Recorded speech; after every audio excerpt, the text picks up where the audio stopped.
দেব ভক্ত হয়তো একেই বলে, খুব ভাগ্য করলে এমন সুযোগটা পাওয়া যায়। দেব এসেছিল দুর্গাপুরের মাটিতে, যেখানে কিন্তু জমায়েত করেছিল প্রচুর দেব ভক্ত এবং দেব হেটার্স। তারই মধ্যে একজনের সুযোগ হয়ে গেল কিন্তু দেবের সামনে যাওয়ার। তো যাই হোক, তার কিন্তু সেই স্বপ্ন পূরণ হয়ে গেছে, আমারও সেই স্বপ্ন আছে।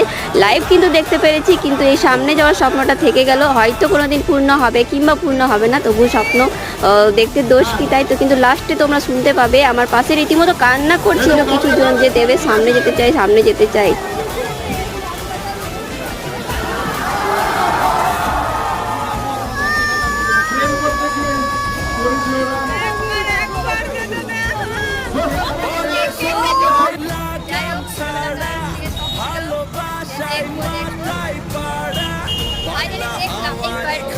অনেকটা দূর থেকে, যাই হোক শান্তি